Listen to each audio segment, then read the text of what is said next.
Ladies and gentlemen. Ladies and gentlemen. Podcasting since 2005. Check it out. You're listening to Gamer Tag Radio. Back on the scene. With your host, podcaster Hall of Famer Danny Pena, the always opinionated Paris Lilly, and from outside of the norm, Peter Toledo. This is Gamer Tag Radio. Here we go. Welcome to Gamer Tag Radio, episode 603. This is your host, Danny, a.k.a. Godfrey, and also joining me this week, co-host of the show, Paris. What's up? What's going on, man? Oh, it's good, man. As of this recording, I beat the raid, Wrath of the Machine. Congrats! Yeah, for Destiny, it was fantastic. That's one hell of a raid they put on. I'd probably put it second compared to Vault of Glass, just for that initial experience, first time playing Destiny. But it was action packed the entire way, and that final boss, and this is why I keep coming back to this game. It requires all 6 people communicating and working together. There's no heroes. There's no I'm going to be LeBron in Game 7 and just win it, by myself thing. There's just everyone has to communicate to get this thing done, man. And we had a blast. I have to give a shout out over to Team Salt. Khalif, I love you, brother.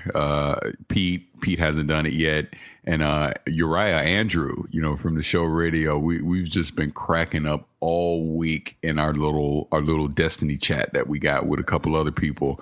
Just having a blast, man. But yeah, beating that raid last night was super satisfying for me. Very satisfying. I'm excited to do it again. And yeah, man, I'll be talking to Deej here as of this recording. I'll be talking to Deej tomorrow. But you guys may not actually hear that podcast until next Monday. So yes, yeah, because there's a lot of things going on behind the scenes with us. It's the holidays, so a lot of companies been inviting us to like different events and so on. We're gonna have a very special episode coming out this Thursday. Can't say what it is just yet. I just want the listeners to be surprised and everything. So it's a pretty good episode. Let me just say. Oh yeah, it's gonna be really fun. Now I have to say this one other thing on Destiny real quick, and we'll move on. So while I'm doing the raid, I'm doing it with Guardian 1. That's my clan. So shout out to those guys over there and gal, because they're very clutch, very very cool people. So we're doing the raid, and we get to that final boss. My Astro A40s died on me. Middle of the match, so I can't even communicate nothing. I'm in a panic. I'm scrambling. I'm like grabbing like just some ghetto headphones with a mic on it and plugging it into the PS4. It was the craziest thing ever. But I gotta give it a shout out over to Astro as well, because I hit them up afterwards, and they connected me with someone from technical support, and they're gonna work with me and see if we can figure out what the problem is. Because dude, I swapped out cables. I plugged it into my PC, PS4. It just does this thing where the mic doesn't work at all anymore, right? And even the audio, like I can hear the sound, but then after a few minutes, it just cuts out. I don't know. I don't. That's weird. Yeah, and dude, middle of the match, just we're playing, we're final boss. I'm hype. I'm on the hype train, and all of a sudden, no audio. I like freaked out, dude. It was the craziest thing, but yeah, I just had to grab some backup headphones, and we wind up finishing it that way. But dude, that was nuts. So I don't know what happened with that, but hopefully by the next time we're on the podcast, I'll have an update on those Astros. But definitely the fact that they responded to me right away and want to work with, because this happened on the weekend, so they want to work with me. I'm sure Monday, we'll get it all figured out. Well, good luck with that. Yeah. I think it got messed up because of too much Destiny. Probably, man. You're right. All right, so P is not going to be joining us this week, but hopefully we return very, very soon. So shout out to Pete, man. He's doing this thing behind the scenes and everything. So head over to gamertagradio.com or play.it/gamertag and listen to our past episodes. And you could also find us on iTunes, Stitcher, TuneIn Radio, Spotify, all these other places and everything. And check us out and share with your friends. And shout out to every person that have been joining the Forza Horizon 3 Gamertag Radio Car Club, where I think we're about to hit 200 members already. So shout out to everybody that have been joining. We're doing pretty good, man. And keep on. If you have this game, I highly recommend for you to join our car club. And this will be a great way for you to also play with other members of our community and everything. Send us your feedback or questions. Give us a call at 786-273-7GTR. Email us at fanmail@gamertagradio.com or leave a message on speakpipe.com/gamertagradio. Paris, I think we have a lot of emails and voicemails, but before we do that, a couple of our listeners been hitting us up about this Phil Spencer interview that he teases the price for the new Xbox Scorpio that's coming out in 2017. Scorpion. He said that this was going to be a premium console, and now he said in an interview that people shouldn't be worried. This is not going to be super expensive. Now, my question is to you. Okay, no, I'm sorry. Go ahead. Yeah. But my question is to you. Do you still think this is going to be a very expensive console? Yes. So when you say yes, what is the price range do you think is going to be? $450 to $500. And then they're going to have, he basically laid it out. They're going to have different hard drive sizes. So I think you could potentially see probably like a 1 terabyte version at $450. You know what I mean? And then 2 terabyte, go on and on and on. It'll go up from there. But I took from what he said, he reiterated, this is going to be a premium console, but we're not going to price it to something historically high. The high mark has already been set by the PlayStation 3 at $600, right?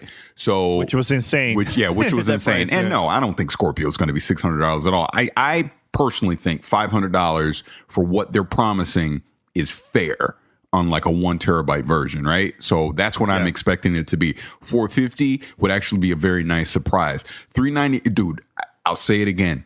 If this thing is $399, then Microsoft is going all freaking out to try and win the console, quote unquote, console war and take the lead back, because they're selling this thing at a loss and they're selling it at a freaking bargain price. So at $399, even at $450, the thing's going to fly off shelves, right? I just don't think for what they're promising that it's going to, and I know we got an email we'll read later about this, but I just don't see that $399 being hit on this, especially after just reading that interview and seeing what he's saying. He's basically saying, look, we designed the Scorpion and the Xbox One S in tandem. Scorpion. And the Xbox One S is our entry level price points. Because like he even said in the article, right now for $300 you can get that Xbox One S and Halo 5 together, right? Or Madden or just other game bundles. We know on Black Friday there's going to be some crazy deals for it. So by this time next year, Xbox One S would probably comfortably be around $250, right? Could they do $400? Of course they could. But just looking at the specs, even a year from now, looking at those specs, I don't see them being able to hit $400. I can't see it. You know, and I hope I'm wrong. I really do. You know, I'll put on, my sleep mask and I'll go to Dreamland too. You know what I mean? But I don't see it. I don't see it. I still think that it's going to be between $350 to $399. I just can't. I'm not changing that. Yeah. And yes, when I say let me dream, I'm being 100% serious. Guys, let me dream. Yes, let me dream. I have a dream. Let me dream. Because, come on, why would Microsoft have this console while their competition, they're right now having a $399. They might even put it even lower for next year. Oh, it will be with Scorpio. Why are they going to have it for a very expensive price if they're going to be competing with Sony? You know, as a business, you want to have, as a business thing, you want to have this at the right price. Get the fans crazy. Let them know about the system, the specs, and everything, the games that's coming out during that time, and people are going to be buying it. And you know what? The little Johnnies of the world, they're probably going to be buying the Xbox One S, which is going to even be cheaper next year, because that will also help create a buzz for Microsoft. You know, it's just stupid if they release this console for $500, $450, while Sony have their console for what? $400 or even cheaper. It'll be cheaper. It'll probably be $350 next holiday. You know. Yeah, it just I know everybody's coming up with these theories. Like, oh, one person even said to me online, like one of our listeners, that if they release this as a very expensive price, the Scorpio, then they're dead. I technically think they're not gonna be dead. Microsoft, they just personally, I think it's just bad PR if they actually do that, man. Here's what I think. I think, and we can argue price forever until they actually say what it's going to be. But, and maybe this is a good transition into something else, but after what I've seen with Forza Horizon 3 on Windows 10, if Microsoft is able to present that on the Scorpio and say, this is native, that experience that you're currently having on your PC, this is what we're bringing to our home console as well. This is a premium piece of hardware that is going to showcase the very best of what Microsoft Studios can do in native 4K gaming and HDR and all that stuff, right? Plus throw in VR as well. I don't feel like $450, $500 is a ripoff, because you're basically saying, for the same PC that I spent $1,500 or $2,000 to build to have that same experience, I'm going to give it to you at a third of the price. That's what they're saying by being able to hit $450 or $500. Because, dude, I'm telling you, you heard me. Which, like I said, maybe we transition this a little bit, dude. I'm so a believer in Xbox Anywhere right now. After like I can't even talk. But myself, you, and Pete, we were in a party chat. Well, I was on Windows 10, Pete was on Windows 10, you were on the Xbox One. Freaking seamless, right? We were in there. You guys were playing some games. I was sitting there playing Forza. We're just chatting or whatever. Dude, picking up Forza is just like as if I hit the power button on the console. I'm just picking up, playing, going. It's in 4K and it looks freaking stunning. 60 frames per second. My 1080 was looking at me winking, going, "You like this, don't you?" And I was like, "Yes, I do like this, right?" But I mean, it was great. And what was I saying the whole time we were in that party chat playing? You were just saying, "Wow, wow, wow!" The whole time you were just like, "Oh my god, this looks beautiful," and plays like if you were playing an Xbox One, on the console. Yeah, it's literally like I feel like it justified my reasoning after that spring showcase, after hearing Phil Spencer talk about what the future of what they're going to do in the Xbox, and it clicked in my head. They're finna go all out on PC. Screw it. I'm going to get ahead of this now. And, I got rid of my Xbox One. And that is not a bad thing at all, folks. I'm telling you, Xbox Anywhere, and this is in the early days, it's only going to get better, is the truth, dude. I freaking love it. It works just the way that they're saying it's supposed to work. And we got Gears 4 on the horizon, and we got some other games about to come out that are going to take advantage of this. And it's only going to get better going into 2017. So the point I'm trying to make is by the time we get to holiday 2017, Xbox Anywhere and the Scorpio will be in tandem, to where the experiences that you're going to get on either system won't matter. Like right now, if you play on the Xbox One, that experience is going to be less than what you would get on a high-end PC, just because a high-end PC can hit that 4K 60 frames per second. But what Microsoft is saying, next year, we're going to be able to hit that same thing on our home console. So the experience that you have, whether it be on your PC or on your home console, will be the exact same. And trust me, folks, when Gears 4 comes out and we see that, I got a feeling that it is also going to, like I said before, it's going to be that showcase game for them. So I'm so curious to see what that thing's going to be able to do when it comes out here in another week or so. Mm-hmm. And if it does Xbox Anywhere the same way that I'm doing it right now on Forza Horizon 3, game over. Not game over like, the console war is over, but game over in that Microsoft now has a trump card that Sony can't do, because they can leverage Windows 10 and Xbox Anywhere to bring in that hardcore PC crowd into their games as well. And that's the whole point of this. They're now taking gaming to a different level, as far as doing they're blurring the lines between console and PC. And I'm all in. I love it. And one of the conversations we were having behind the scenes, Paris, is that Microsoft don't see this as their competition, having their first party games for the PC on Windows 10. Because if you actually think about it, they're also promoting Windows 10, which that's what they want. So overall, they're promoting Microsoft overall, console and PC. So Sony, they do see this as a competition, so that's why they won't do this.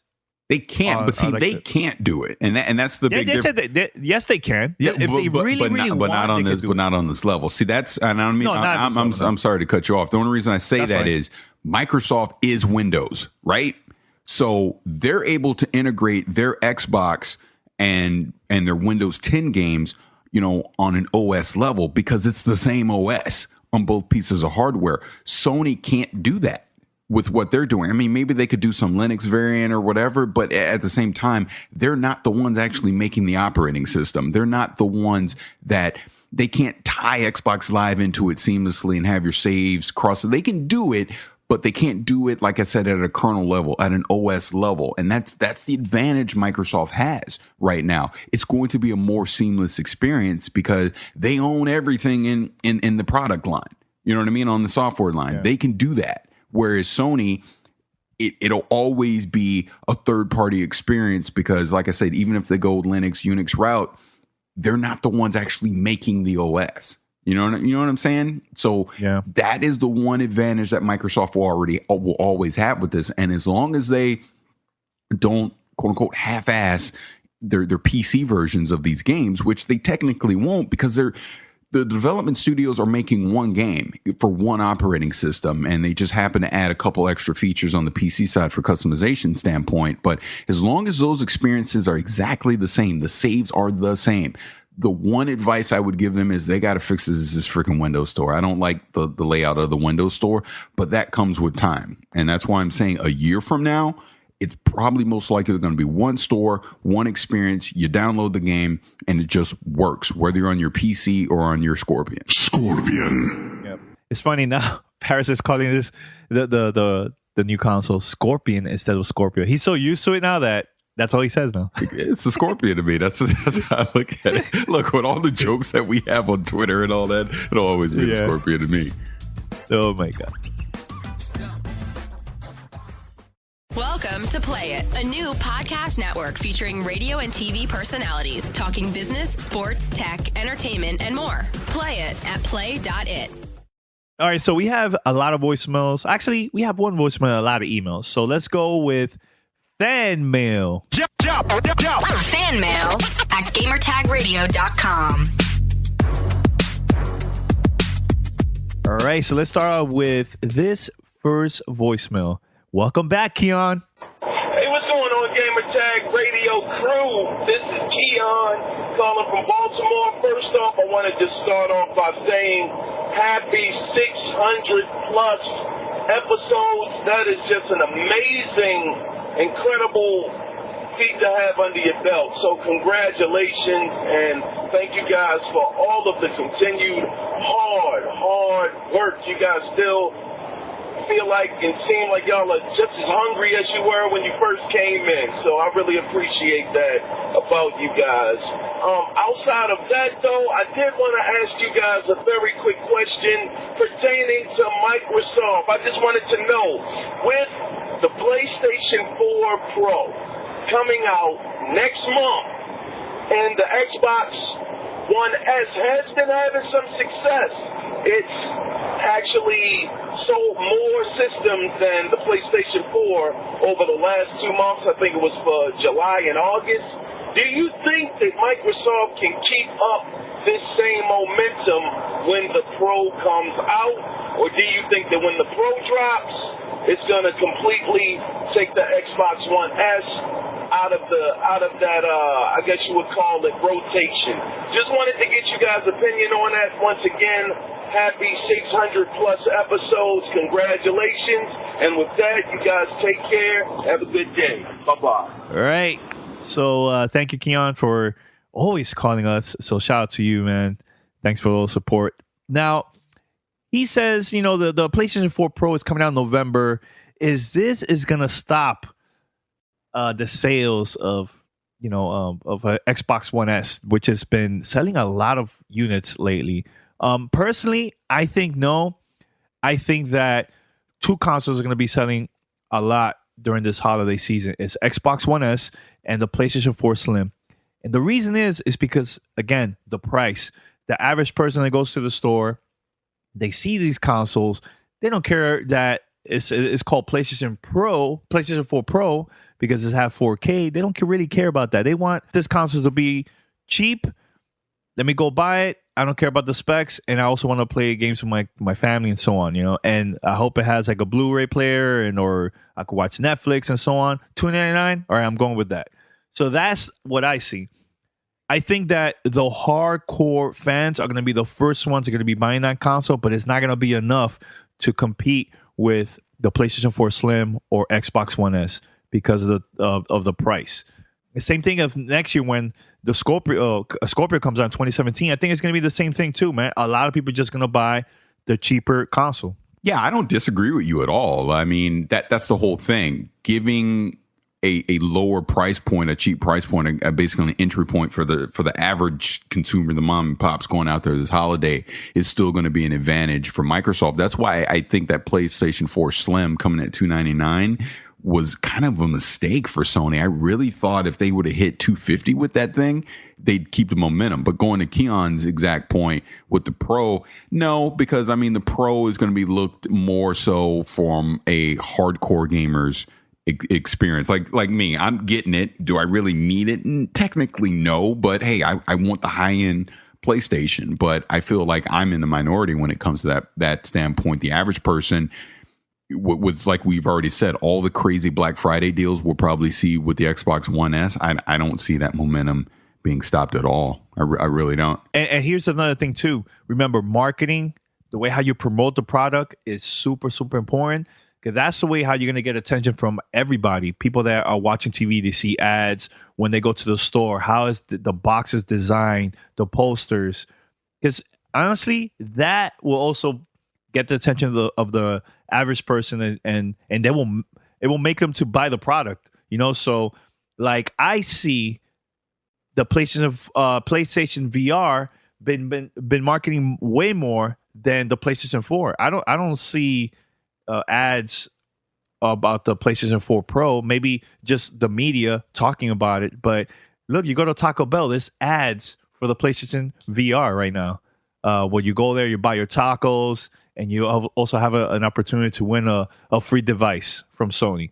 Little things like that. I think marketing and how you promote the product is super, super important. So one more thing too is that I think that Microsoft also been not only promoting their console, but also saying, we have the games. Look at the games that we have for the holiday season. We have these exclusive and so on. That also helps because people are just going to buy whatever is popular or whatever has been getting like the most buzz. So like, for example, Forza and Gears, those two games alone is going to get a lot of people to not only buy the game, but also buy the console too, So I don't know if you noticed, Paris, Aaron's been traveling all over the country, meeting with a lot of like celebs, famous DJs, music artists, and actors, actresses, because they'll take pictures. They have the console. That also helps to get the word out because their fans, they're probably they're not gamers. They see that they're like, oh man, so and so has this console. I would like this too. Am I right? No, you're right. And it was so funny, yeah, because we were kind of tweeting a little bit with Aaron because he was out here in LA last week, and yeah, they were giving away that Gears of War 4 Xbox One S console and giving away the game and thing like that to just hardcore fans. I mean, that's the thing. You get that grassroots on the street level thing going. So like that dude, one of those random people that got that console directly from Aaron out of the back of the van. It was just funny seeing the pictures. He's going to talk about that. He's going to go on Twitter. He's going to show pictures, Instagram, the whole thing. That thing starts to spread. So then the next city that Microsoft goes to and does that, people are going to be hyped for it. They're going to be talking about it too. That's why I don't see the momentum of this Xbox One S slowing because, like you said, start throwing in the games. If Gears of War 4 is the game that we're all expecting it to be and it's highly praised and people are playing it and loving it, they're going to market that. They're going to leverage that. They obviously still got the marketing deal with Titanfall 2. That's going to come out. So even some of the third-party games are going to be able to do. So, no, I think the Pro will have its place this holiday and, it will have success. Don't get me wrong. But I think for just the non-hardcore people, the mom and pops, the little Johnnies of the world, sorry, Mario, got to talk about little Johnny, they're still going to go get the cheaper console. And I think it's going to be the Xbox One S this holiday. And maybe PlayStation 4 Slim too. Dude, I still think it's a mistake. $299 versus $299. What's the better value? It's the one. Okay, it's the One S. Paris. There's people that I know that have been texting me saying, "Hey, Danny, I just purchased a PlayStation 4 Slim. Not only because of its slim or the specs or it's 4K or not, whatever. They bought this because it's $299 and they're just PlayStation fans. And they still have the PlayStation 3. So they just purchased the Slim because it's the newest console now for them and so on. And it's cheaper than buying a PlayStation 4 Pro, which is $399. So it helps, Paris. It helps a lot for being that price.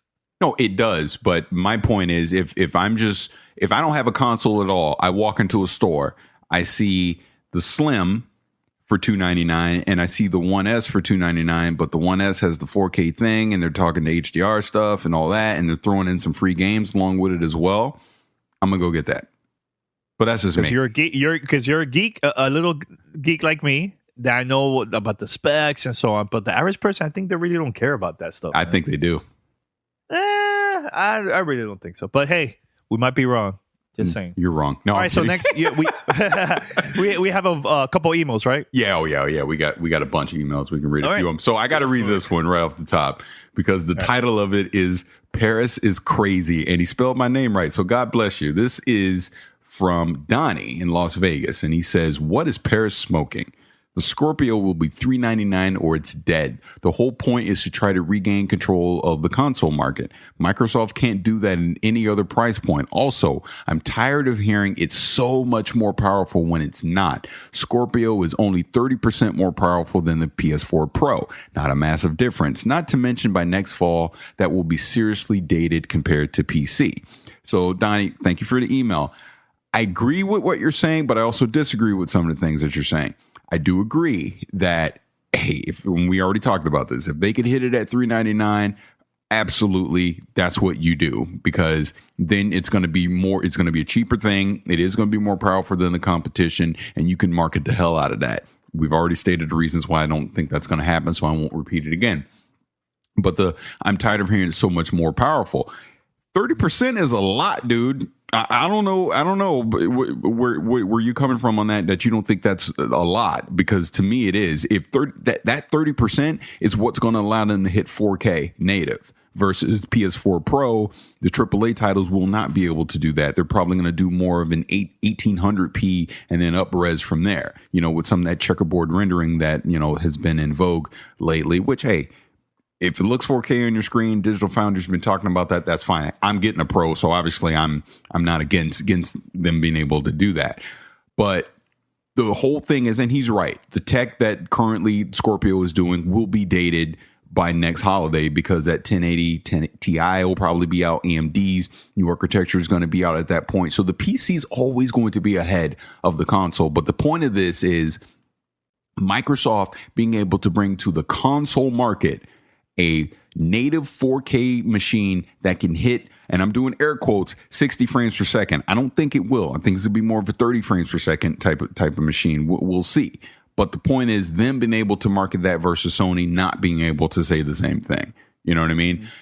Price up for debate. We already talked about it, so we don't need to do it again. But Donnie, I appreciate the email, and I am crazy. I've always said I'm crazy. I don't know nothing. He's always crazy. Yeah, and angry. All right, so Paris, you have another one there? This one is pretty good. The digital download prices. You have that one or no?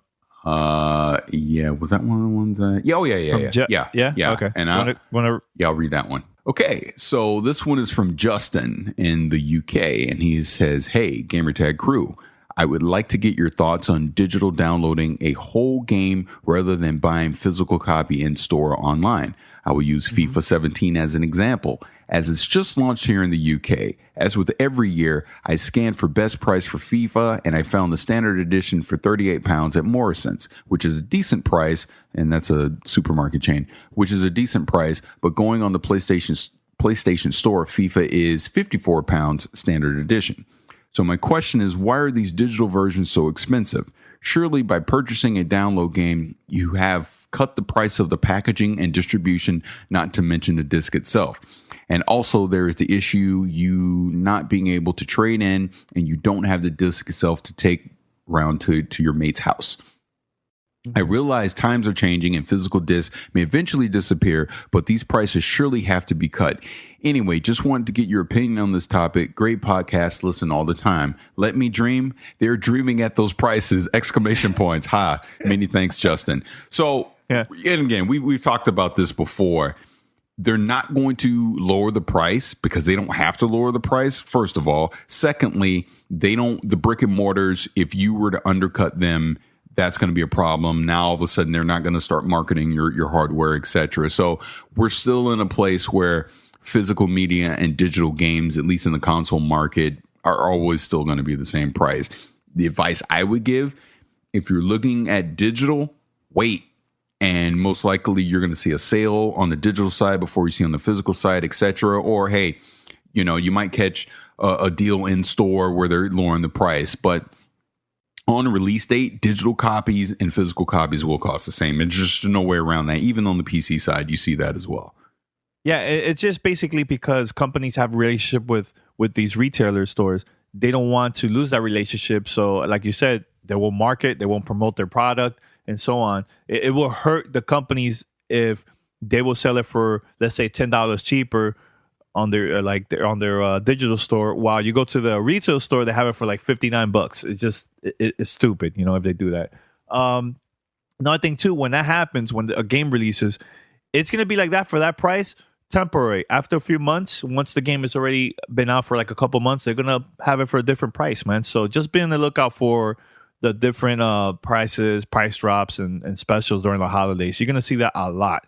So but it's up to you. If you want to buy it, buy it. If not, wait. So let's see. I got another one I want to read. All right, go for it. Okay, this one is from Jules, and title is "Hey guys, and thanks Paris for costing me $2,000." He goes, "Let me start by saying Paris, and he spelled my name right. Thank you. You cost me $2,000. LOL. Just kidding, but not really. I recently sold my old Xbox One and the Halo games that came with my new Xbox One S, paying a grand total of $140 for an Xbox One, which was great.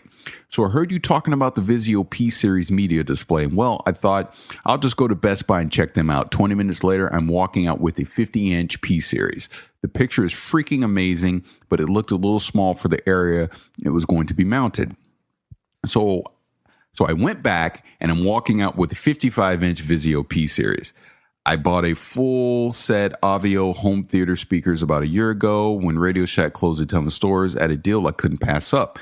Well, they've been in my closet since. Well, my girlfriend decided we need a decent audio system to go with the TV. So back to Best Buy. I never say it right, but Onkyo, I never say it right, but that brand, the ONKYO AVR and a Polk audio sub. So now I'm ready. Vizio P-Series 55-inch, 5.1 surround sound, Xbox One S, PS4 Pro on pre-order. Thanks, Paris. I couldn't be happier. LOL. Oh, and Pete, you're not off the hook. I game at a 1440p on my PC on the Quintex Pixel Perfect monitor on a recommendation you made months ago. And yes, I'm loving it too.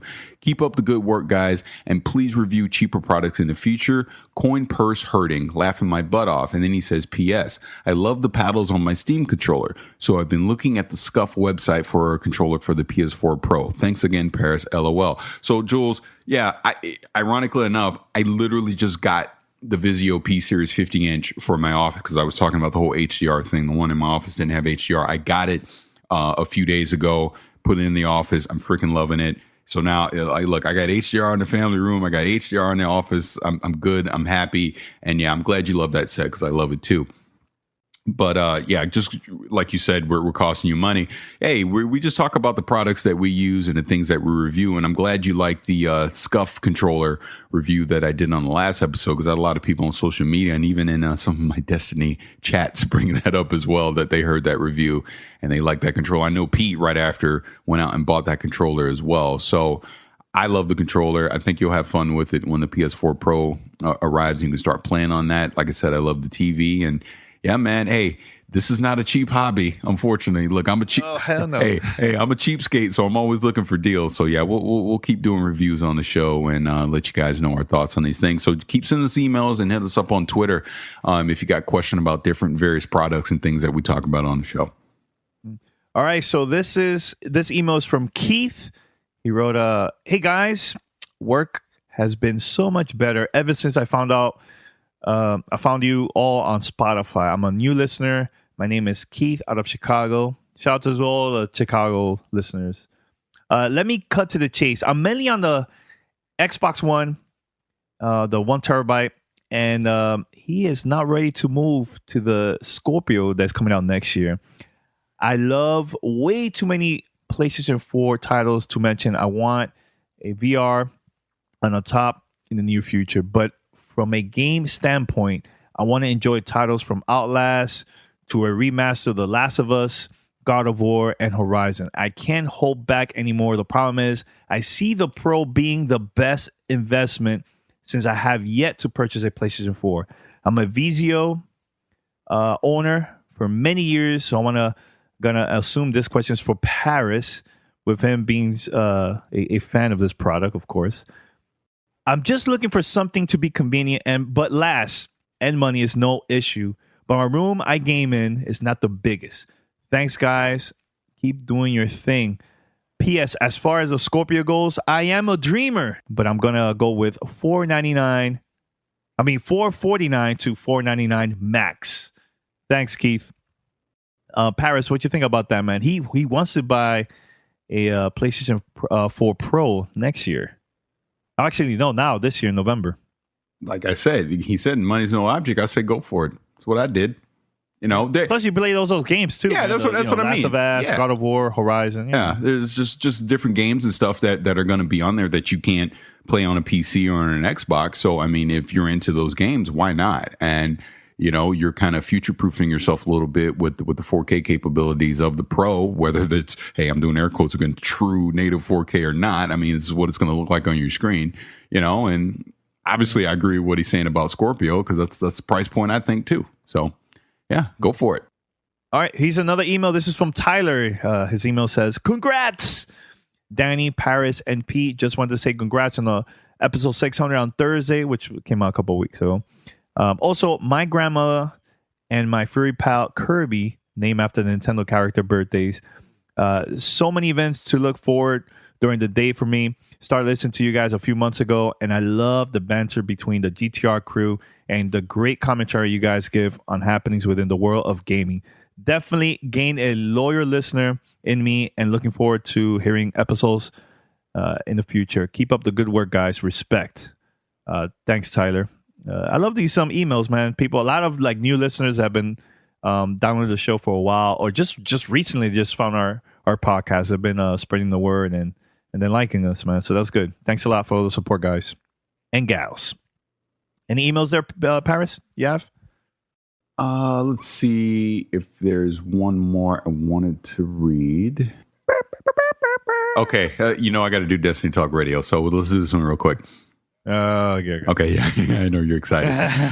So this one's from Alex, and he just says, had a couple comments on your Destiny segment. When Pete mentioned the flaw of the axes, he was half right. If the boss leaves the dome, he's talking about Archon's Forge.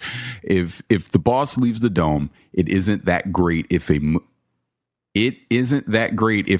Well, okay, I'm reading it. Although it does stop with their crazy DPS. The trick is to sit on top of the dome as it's opening. You get your Titans to slam as it cracks open, and the axe wielders drop the heavy attack simultaneously. For fused or enhanced bosses, this kills them outright. I haven't done enough Perfected to know how effective it would be, but the fact that a second boss shows up at that stage already means that best case scenario, it's jibbing only the first one. I'll stop right there and comment on this. So Archon's Forge, with that, Pete and I and Khalif and Andrew, and even my son Trey, we've just been playing this all week, and they did put out a patch during the week what kind of fix a couple things. I know it upped the rewards and everything too, but yeah, he's right. I mean, for enhanced and below, you just get the axes down on top of the dome, so it cracks open, you slam, and that'll take them out. Now, we've been doing a lot of Perfected as well, and what we've realized is you need at least 4 potentially 5 people or more, and to be able to take that down, because the boss is just, it's a DPS check, and you really got to get a lot of damage on him to eventually get him down. But we kind of got our strat down and everything. It's not that bad. So I'm going to his second point. He goes, my second point was just remark about Paris' point on credit drop rates in Forge, which I just answered. I have to agree. I've done around a dozen runs, and roughly 50% of the time I get nothing at all. And that includes many of those being my offerings that started the run. When the party does get drops, it seems to be very purple heavy, but it's rough doing a run and getting nothing at all. Yeah, like I said, they put out a patch to kind of fix some of the drops, because I've noticed since then, I finally got like that sniper rifle to drop, and I've been getting a lot of class items, things like that, and they're dropping above whatever my light level is. So Archon's Force is definitely worth running with your crew. We also learned that trick of when you go to Archon's Forge and you hit that hallway, don't speed to it with your with your speeder. I can't even think of the name of it now, but or run to it. Just walk to it, because that'll allow some of the matchmaking in the background to allow other people to matchmake in, and you'll be able to do it. The same applies for Court of Oryx as well. But hey, glad you're liking the game, Alex. Obviously, I'm loving it as well. And hey, look, there'll be more Destiny Talk Radio coming very soon. All right. Now, Paris, they just released a new promo TV ad for the NES Classic Edition that's coming out November 11th, which is only $59.99, and it's going to have 30 games from the original Nintendo. So pre-order just started, and I heard it's getting pretty hard to actually find one, because it's been selling out everywhere. And like we've been saying, price matters. And look at this, how hard it is, man. A $59.99 console with 30 games that came out in the 80s. And it's going to sell a lot this holiday season. Hey, they already got my money. You know what I'm saying? I'm really excited about this, man, because they got some classics, Legend of Zelda, Punch Out, all the Mario games, and so on. So I'm pumped, man. Super pumped about this, man. So are you planning to pre-order this? Because if you find one, please let me know, because I heard it's already sold out in a couple places. Ooh, I wasn't even thinking about that. I guess I better start looking into that then. Yeah, I mean, if I need to pre-order to make sure I get it, well, okay, well, I'm in the office. Can't nobody hear me? I may not need to pre-order it, because my whole thing is I want it to be like a stocking stuffer at Christmas. So it's not even something that I'll be playing right when it comes out. But yeah, I'll still look into pre-order. Why not? Just to make sure. Yeah. All right, cool. Anything else, Paris, before we wrap it up? Yeah, I want to comment on this before we get out of here. And I know we try to keep politics and all that stuff out of this show. That's not what the show is about. But I just have to say this. Being an African American in the United States, with all the crazy stuff that's going on right now, go watch Luke Cage, the Netflix show, the Marvel show. Yeah, it's a comic. Yes, it's a comic book show. But for me, being a person of color in this country, they hit on a lot of topics that are very relevant to what's going on right now. Just on the political side, I would just say, I don't care if you're black, white, whatever. Just watch the show. They have some tough hitting subjects that they're hitting on, which I really like. But even that aside, that soundtrack that they got going on in that show is freaking fire, dude. Amazing. This might be the best. This might be the best for me, anyways. This might be the best Netflix Marvel show. I'm loving it that much. It's that good. Yeah. And for those that are watching it, every title of the name of the episode for this season, look it up online. It's from this hip hop group called Gangstar. So they basically got names for their patch songs, and they put that as the name of the episode. So like the first episode is called Moment of Truth. The second one is called Code of the Streets. That's all classic songs from the group Gangstar, which is DJ Premier and Guru. So one of my favorite hip hop groups of all time.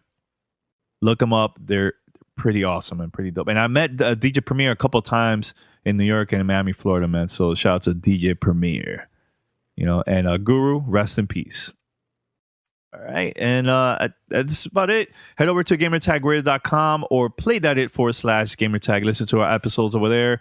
And you also can find us on iTunes, Spotify, Stitcher, TuneIn Radio, and other podcast directories. Send us your feedback or questions. Give us a call at 786-273-7GTR. Email us at fanmail@gamertagradio.com or leave a message on speakpipe.com/gamertagradio.